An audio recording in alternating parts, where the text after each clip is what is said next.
वैद्युत परिपथ से संबंधित कुछ और न्यूमेरिकल्स लेंगे। तो एक ये वैद्युत परिपथ सामने दिया हुआ है, इससे रिलेटेड एक प्रश्न है। चित्र में प्रदर्शित परिपथ में ई, एफ, जी तथा एच 4 सेलें दी हुई हैं। इन सेलों के विद्युतवाहक बल दिए हुए हैं 2 वोल्ट, 1 वोल्ट, 3 वोल्ट, 1 वोल्ट, और आंतरिक प्रतिरोध दे रखे हैं 2 ओम, 1 ओम, 3 ओम तथा 1 ओम। तो हमको बी और डी, चित्र में अगर ध्यान दें, बी और डी के बीच में विभवांतर निकालना है, और जी तथा एच सेलों की टर्मिनल वोल्टता, सेलों की प्लेटों के बीच विभवांतर जो V is equal to E minus I R में V आता है, वो सेलों का टर्मिनल विभवांतर ही कहलाता है। तो उसका मान ज्ञात करना है। तो जाहिर बात है, धाराओं के मान हमको पहले प्राप्त करने होंगे, तभी हम विभवांतर और टर्मिनल वोल्टता के मान जो है वो प्राप्त कर सकते हैं। तो इस परिपथ में क्योंकि सेलें एक दूसरे के विपरीत दिशाओं में लगी हैं, उनके विद्युत वाहक बल अगर देखें तो एक के कारण धारा दूसरे के कारण धारा के विपरीत दिशा में है, तो एक दिशा हमको धारा की माननी पड़ेगी। तो थोड़ा सा अगर सामान्य ज्ञान के आधार पर अगर कहें तो बड़ी बैटरी से अधिक धारा निकलेगी और छोटी बैटरी से कम धारा निकलेगी। तो उस बात को ध्यान में रखते हुए एक दिशा का हम निर्धारण कर सकते हैं। वैसे हम किसी भी दिशा में धारा को मान लें, उससे सवाल के आंसर में हमारी कोई गलती नहीं होगी, तो कहीं को भी माना जा सकता है। तो जैसे हम यहाँ पे सेल ई पर ध्यान दें अगर, तो इससे धारा को ले लेते हैं बाहर को, यहाँ से स्टार्ट करते हैं। मान लो यहाँ से एक धारा आई बाहर को निकल रही है। अब आगे की ओर को बढ़े तो जो दूसरी सेल है उससे भी आगे को ये धारा यहाँ तक आई ही रहेगी, और ये बिंदु डी पर अब ये धारा जो है 2 भागों में बट जाएगी। तो एक भाग बी डी भुजा में जा रहा है और दूसरा सी डी भुजा में जाएगा। तो मान लो इन धाराओं को हम I1 और I2 कह देते हैं, एक को I1 दूसरे को I2। अब और आगे को अगर ध्यान दें तो जहाँ पर ये फिर मिल रही हैं, बिंदु बी पर ये फिर मिल रही हैं I1 और I2, और यहाँ पर मिलेंगी और फिर आगे को फिर I हो जाएंगी। तो फिर बैटरी ई में वही धारा I जो है प्रवेश कर रही है। तो इस तरीके से हम धाराओं को हमने प्रदर्शित कर लिया। तो परिपथ के विभिन्न खंडों में प्रवाहित धाराएं प्रदर्शित हैं। तो संधि डी पर अगर हम देखें तो किरचॉफ के पहले नियम का उपयोग करें तो धारा I जो है वो बट रही है I1 और I2 में। तो I बराबर हो जाएगा I1 प्लस I2। अब 2 बंद पासों में, जैसा हम पहले भी इस तरह के सवाल कर चुके हैं, बंद पास लेंगे और उन पासों में किरचॉफ के दूसरे नियम का उपयोग करते हुए धाराओं के लिए समीकरण बनाएंगे और उनको हल करके धाराओं के मान प्राप्त कर लेंगे। तो यहाँ पर एक पास एक यहाँ पर दिखा रखा है, और कैसे उसमें चल रहे हैं वो तीर के निशान से भी दिखा रखा है।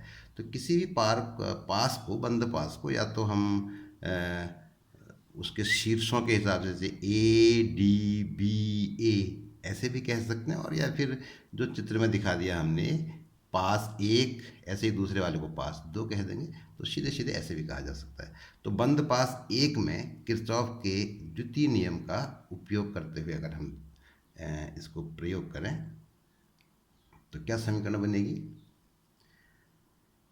2 ओम का एक प्रतिरोध है, आंतरिक प्रतिरोध जो ई सेल का है, और उसमें धारा बह रही है I। तो प्रतिरोध और धारा का गुणनफल 2 गुणा I, ये 2 गुणा I इसमें हो जाएगा। इस प्रतिरोध में I धारा प्रवाहित हो रही है। उसके बाद हमको ये वाला प्रतिरोध मिल रहा है 1 ओम का, इसमें भी I धारा प्रवाहित हो रही है। तो धारा और प्रतिरोध का गुणनफल 1 गुणा I। फिर आगे को बढ़े तो फिर हमको ये 2 ओम का प्रतिरोध मिल रहा है और इसमें I1 धारा बह रही है। तो इस तरीके से 2 गुणा I1। अब इस विद्युत वाहक बल में अगर हम इस बंद पास में देखें तो विद्युत वाहक बल 2 है, एक 2 वोल्ट का है और 1 वोल्ट का है। जैसे इसमें पास में दिखा रखा है तीर के निशान के द्वारा, तो 2 वोल्ट वाला धनात्मक होगा और 1 वोल्ट वाला ऋणात्मक, क्योंकि इसमें हम धन से ऋण की ओर को जा रहे हैं और इसमें ऋण से धन की ओर को आ रहे हैं। तो 2 ऋण 1। तो इस तरीके से इसको अगर हल करें तो 2I और 1I 3I हो गया, 3I प्लस 2I1 बराबर 1। तो ये हमको एक संबंध मिलेगा। इसमें अब I का मान समीकरण 1 में जो हमने रखा है उससे I1 और I2 के पदों में इसको तोड़ देंगे। तो I बराबर I1 प्लस I2 है। तो तो आई की जगह पर I1 प्लस I2 रख दिया। अब अगर इसमें देखें हम I1 वाले पद 3 यहाँ से हमको मिलेंगे और 2 वहाँ से मिलेंगे, तो कुल पद हो जाएंगे 5। तो 5I1 प्लस 3I2 बराबर 1। तो ये एक संबंध हमको प्राप्त हो जाएगा। ऐसे ही दूसरे पास में अगर देखें, ये वाला पास BDCB या पास 2 कैसे ही करें, तो इस बंद पास में किरचॉफ के नियम का उपयोग करें। तो यहाँ पर देखते हैं ये 3 ओम का प्रतिरोध है, उसमें I2 धारा बह रही है, तो 3 गुणा I2। फिर आगे बढ़े तो 1 ओम का प्रतिरोध है, उसमें भी I2 धारा प्रवाहित हो रही है, तो ये हो गया I2। और फिर आगे चलें तो इसमें आ रहे हैं, और इसमें हम धारा की विपरीत दिशा में अब चल रहे हैं, यूँ चल रहे हैं, इसमें ऐसे चल रहे हैं, ये चल रहे हैं ऐसे। तो ये धारा की विपरीत दिशा में, तो -I1 और 2 का गुणनफल -2I1 हो जाएगा। और बराबर एक विद्युत वाहक बल इसमें 3 वोल्ट का है, ऋण से धन की ओर को चले, दूसरा 1 वोल्ट का है, धन से ऋण की ओर को चले, तो 3 ऋण 1 हो जाएगा। हल करेंगे तो हमको मिलेगा 4I2 - 2I1 बराबर 2। और इसको अब अगर हम पहले I1 को पहले पद और I2 को दूसरे पद में व्यक्त कर दें, तो इस तरह से एक समीकरण हमको प्राप्त हो जाएगी। इन्हीं समीकरणों को अब हमें हल करके I1 और I2 के मान जो हैं वो ज्ञात करने हैं। तो वही पास यहाँ पर फिर देख लिया हमने अगले पन्ने को आगे। तो ये दूसरी समीकरण थी और ये तीसरी समीकरण थी। तो इन दोनों समीकरणों का अगर उपयोग करें, इनको हल करें, तो क्या करना पड़ेगा, समीकरण 3 को 5 से गुणा कर देते हैं, तो 5I1 5 दूना 10I2 5 से कम 5, ये हो जाएगा। समीकरण 3 को 5 से गुणा कर दिया। अब इन दोनों को हल कर देंगे तो I1 वाले पद कट जाएंगे, I2 वाले 10 और 3 13 हो जाएगा, 5 और 1 6 हो जाएगा। तो I2 का मान हमको प्राप्त हो जाएगा 6/13 एम्पियर। अब I2 का ये मान किसी भी एक समीकरण में रख दें, चाहे 2 में चाहे 3 में, और उसको हल करें तो हमको I1 का ये मान प्राप्त होता है -1/13A। अब इस ऋण चिन्ह पर हमको विशेष ध्यान देना है। ऋण चिन्ह का ये मतलब हो गया कि चित्र में जो डायरेक्शन हमने I1 की मान रखी है, वास्तव में ये धारा इसके विपरीत दिशा में बह रही होगी।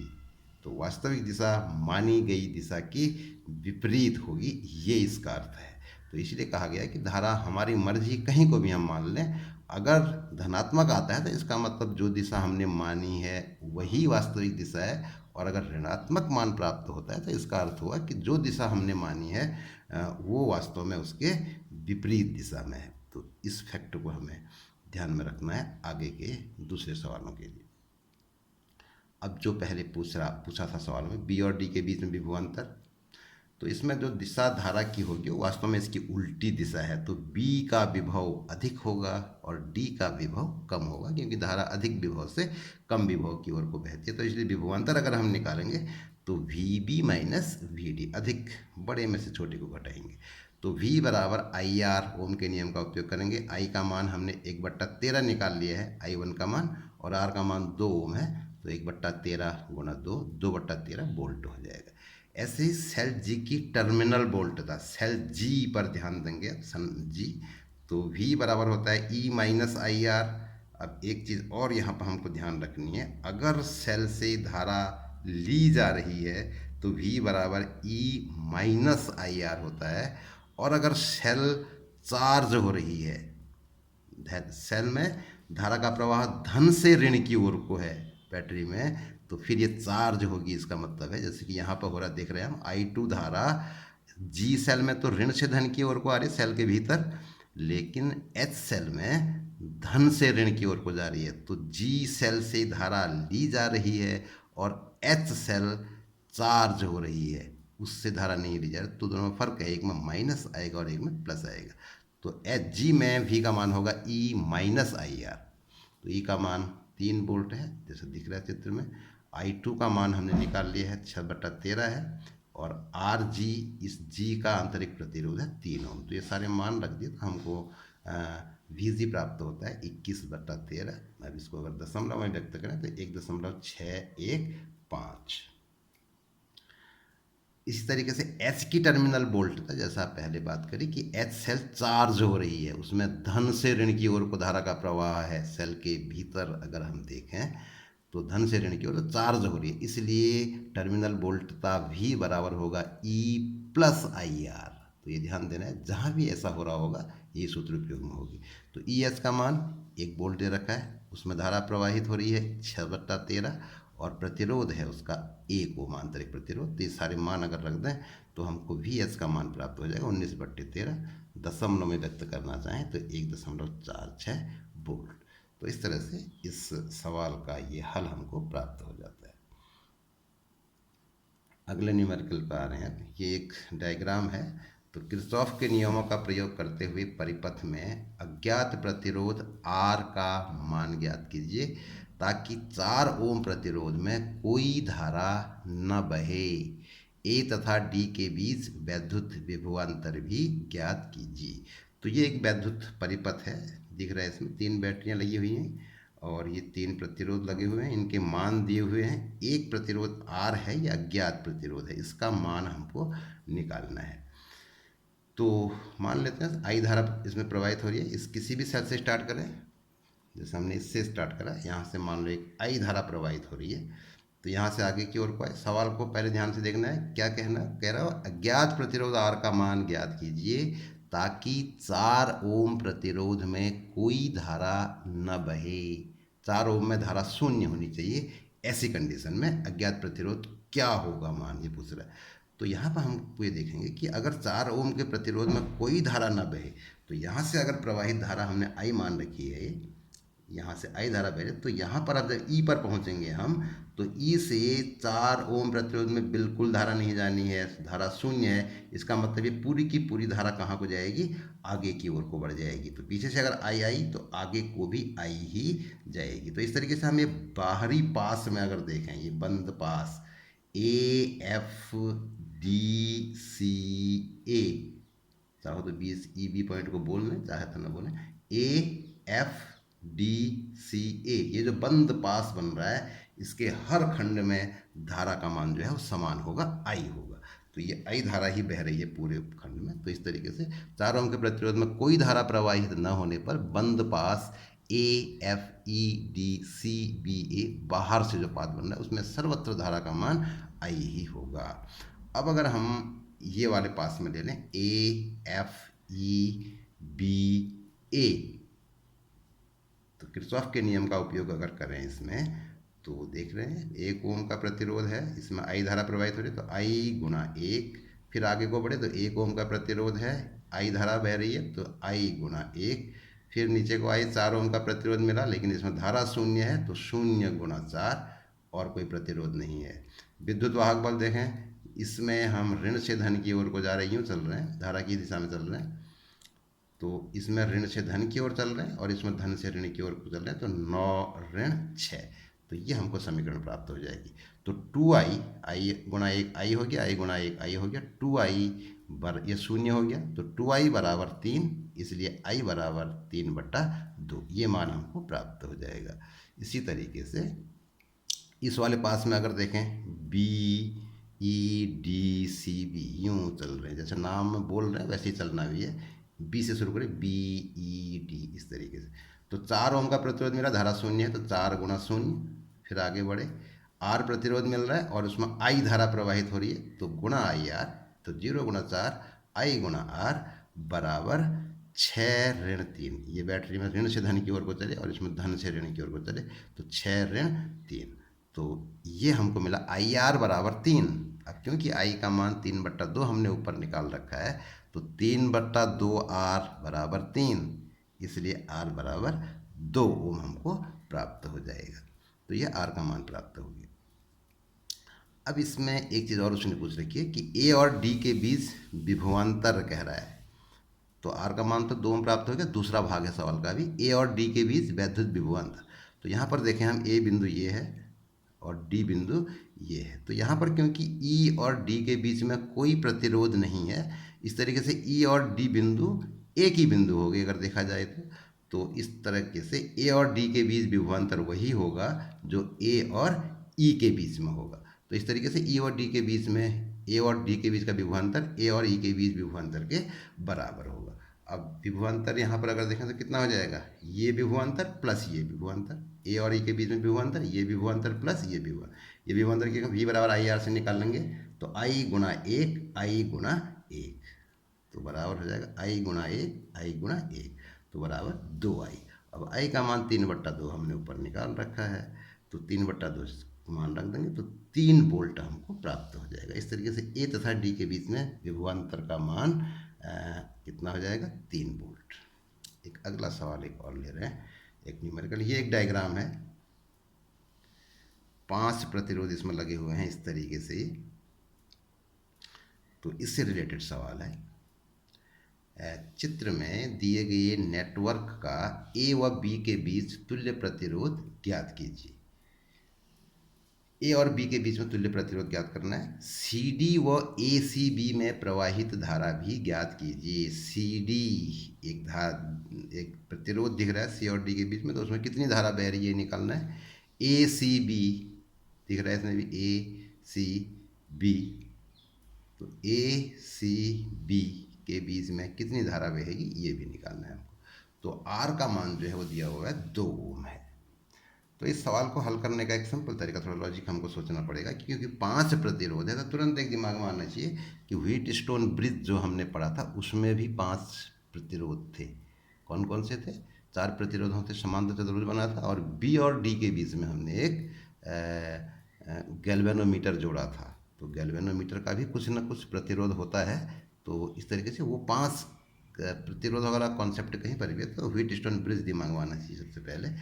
तो इसमें अगर हम देखें यहाँ पे, इस परिपथ को हम ऐसे कर सकते हैं, जैसे ये वाला भाग है, देखो ए है, इस तार को जैसे हम पकड़ के बाहर की ओर को पलट दें, यहाँ से पकड़ा, ए से पकड़ा इसको हाथ से और खींच के बाहर को पलट दिया, ऐसा कर सकते हैं, कोई फर्क नहीं पड़ेगा।